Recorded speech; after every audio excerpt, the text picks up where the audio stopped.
Di penghujung abad ke-13, Kekaisaran Mongol berada di puncak kejayaannya, menguasai wilayah yang sangat luas dan beragam.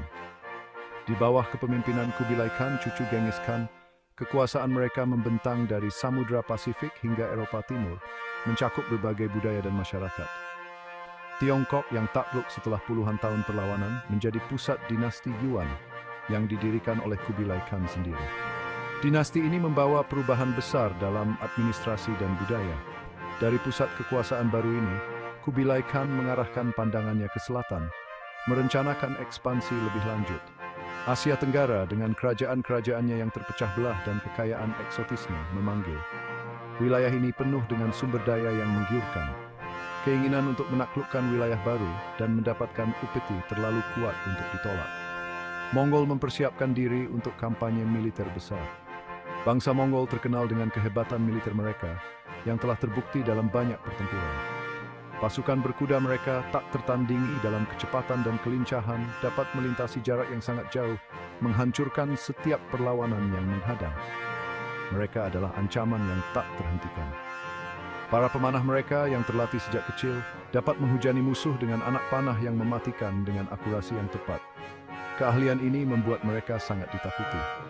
Senjata pengepungan mereka yang diadaptasi dari desain Tiongkok dapat menghancurkan benteng yang paling kuat sekalipun. Teknologi ini memberi mereka keunggulan besar. Hanya sedikit yang berani menantang keperkasaan mesin perang Mongol. Mereka yang melakukannya seringkali berakhir dengan kekalahan. Namun, bahkan di era dominasi Mongol ini, bisikan-bisikan pemberontakan dan pembangkangan dapat terdengar. Tidak semua orang tunduk pada kekuasaan mereka. Dari hutan belantara Asia Tenggara hingga stepa Asia Tengah, kantong-kantong perlawanan muncul. Mereka berjuang dengan gigih meskipun peluangnya tipis. Kemenangan-kemenangan kecil dirayakan, memberikan secercah harapan di tengah situasi yang tampaknya mustahil. Setiap kemenangan kecil adalah simbol perlawanan yang terus hidup. Kerajaan Singhasari di Jawa, Abiz, Jo Sede, Bengjo Sprite, Desa Sugar Bidayah Northern, Today Biza Deng the Bengkatan Nasibut. Raja Kertanegara Beyat untuk melawan Setimisi, Mongol. Raja Kertanegara dari Singhasari adalah seorang penguasa yang gagah berani dan ambisius. Setelah menyatukan Jawa di bawah panjinya, ia membayangkan Singhasari sebagai kekuatan regional utama. Ia membina hubungan diplomatik dengan kerajaan-kerajaan tetangga, memperluas pengaruhnya ke seluruh Nusantara. Namun ambisi Kertanegara akan segera menempatkannya pada jalur yang bertabrakan dengan Kekaisaran Mongol. Pada tahun 1195, Kubilai Khan mengirim utusan ke Jawa, menuntut upeti dan penyerahan diri dari Kertanegara. Kaisar Mongol itu mengharapkan penegasan cepat atas supremasinya, seperti yang telah terjadi pada kerajaan-kerajaan yang tak terhitung jumlahnya sebelumnya. Sebaliknya, ia menerima penolakan tegas yang akan memiliki konsekuensi yang berkepanjangan. Detail dari pertemuan tersebut bervariasi dalam catatan sejarah, tetapi esensinya tetap sama.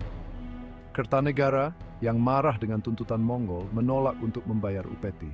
Beberapa catatan mengklaim bahwa ia menodai utusan terakhir, menandai wajahnya dengan besi panas sebagai tanda perlawanan. Tindakan ini sebuah penghinaan besar di mata bangsa Mongol, akan menentukan nasib Singhasari dan mempersiapkan panggung untuk pertarungan peradaban. Kubilai Khan, setelah menerima kabar tentang penghinaan ini, menjadi marah besar. Ia bersumpah untuk secara pribadi mengawasi penghukuman terhadap Kertanegara dan penaklukan Jawa. Perintah dikeluarkan untuk mempersiapkan pasukan ekspedisi besar-besaran, pasukan yang akan membuat Raja Jawa itu menyesali pembangkangannya. Roda-roda perang mulai berputar, dan nasib Jawa tergantung dengan gentingnya.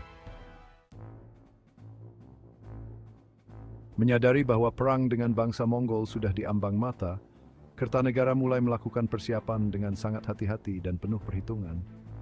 Ia paham bahwa Singhasari, meskipun baru saja meraih kesuksesan besar dalam berbagai pertempuran, tidak dapat berharap untuk mengalahkan Kekaisaran Mongol dalam konfrontasi langsung yang brutal. Sebaliknya, ia memilih strategi diplomasi dan aliansi, berusaha untuk memperkuat pasukannya, dan memanfaatkan kelemahan-kelemahan potensial dalam mesin perang Mongol yang terkenal tangguh. Langkah pertama, Kertanegara adalah menghubungi Kerajaan Champa yang terletak di wilayah yang sekarang disebut Vietnam untuk mencari dukungan. Champa juga telah menerima tuntutan upeti dari bangsa Mongol dan telah terlibat dalam konflik yang berkepanjangan dengan mereka selama bertahun-tahun, membuat mereka musuh alami Mongol. Kertanegara melihat potensi sekutu dalam musuh bersama mereka dan berusaha untuk menjalin hubungan strategis yang kuat dan saling menguntungkan. Sifat pasti dari perjanjian antara Kertanegara dan Raja Champa tetap menjadi bahan perdebatan di kalangan sejarawan hingga hari ini. Beberapa berspekulasi bahwa perjanjian itu melibatkan aliansi militer formal yang mengikat kedua kerajaan, sementara yang lain percaya bahwa itu adalah perjanjian dukungan timbal balik yang lebih informal dan fleksibel. Terlepas dari spesifiknya, jelas bahwa Kertanegara melihat Champa sebagai sekutu yang berharga dalam konflik yang semakin dekat dengan bangsa Mongol yang mengancam. Namun, aliansi ini hanyalah salah satu bagian dari strategi besar Kertanegara yang lebih luas dan kompleks. Ia memahami bahwa hanya mengandalkan Champa tidak akan cukup untuk menahan kekuatan penuh Kekaisaran Mongol yang sangat besar dan kuat.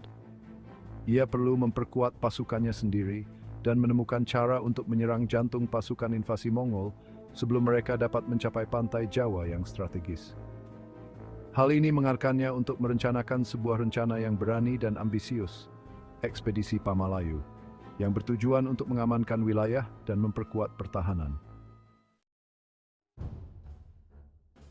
Ekspedisi Pamalayu yang diluncurkan pada tahun 1292 merupakan bukti ambisi dan pemikiran strategis Kertanegara. Ini adalah salah satu ekspedisi paling berani dan terencana dalam sejarah Jawa. Ekspedisi ini merupakan kampanye multi-aspek yang bertujuan untuk mencapai beberapa tujuan, mengamankan Semenanjung Malaya sebagai zona penyangga, memperluas pengaruh Singhasari, dan menunjukkan kekuatan maritim mereka. Selain itu, membangun kehadiran di Sumatera untuk mengganggu jalur pasokan Mongol potensial yang bisa menjadi ancaman besar bagi kerajaan. Dan yang paling penting, menjalin aliansi dengan kerajaan Sriwijaya yang memiliki sejarah panjang sebagai kekuatan maritim. Sriwijaya yang berpusat di Sumatera dulunya merupakan kekuatan laut yang dominan di Asia Tenggara dengan armada yang sangat kuat dan jalur perdagangan yang luas.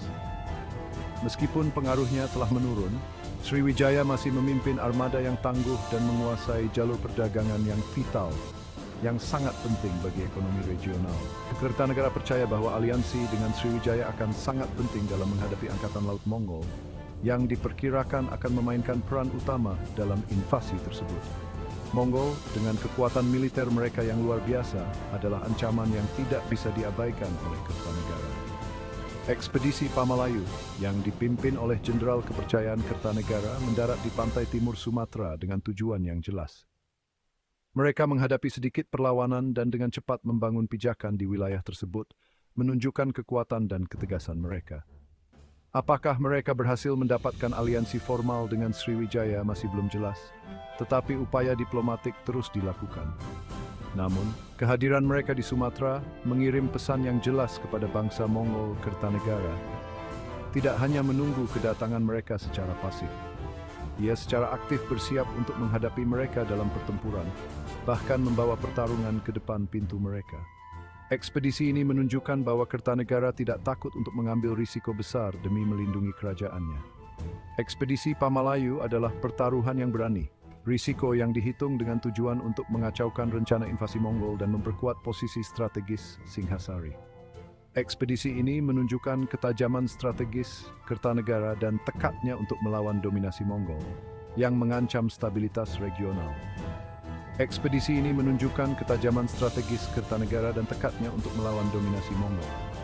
Namun, peristiwa di tanah air akan segera membayangi upayanya di luar negeri, menjerumuskan Jawa ke dalam kekacauan dan ketidakpastian menjelang invasi Mongol. Menjerumuskan Jawa ke dalam menjelang invasi Mongol, yang soft dan cink di bagian Kertanegara. Sementara Kertanegara disibukkan dengan aliansi dan ekspedisi luar negeri, badai sedang menggejolak di dalam kerajaannya sendiri. Jaya Katwang, penguasa Kediri, sebuah negara bawahan di bawah kekuasaan Singhasari, melihat peluang untuk merebut kekuasaan. Ia menyimpan dendam terhadap Kertanegara dan berencana untuk menggulingkannya, memanfaatkan fokus sang raja pada ancaman Mongol yang semakin dekat.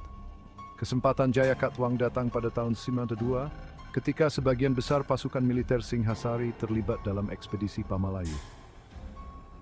Dengan perhatian dan sumber daya Kertanegara terfokus pada Sumatera, Jayakatwang melancarkan serangan mendadak ke ibu kota Singhasari. Serangan itu yang cepat dan menentukan membuat Kertanegara benar-benar lengah.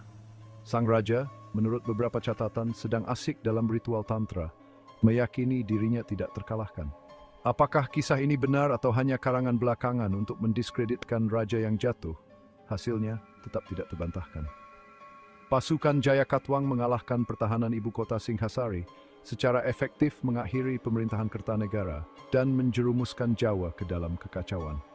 Kemenangan Jayakatwang menandai titik balik dalam sejarah Jawa.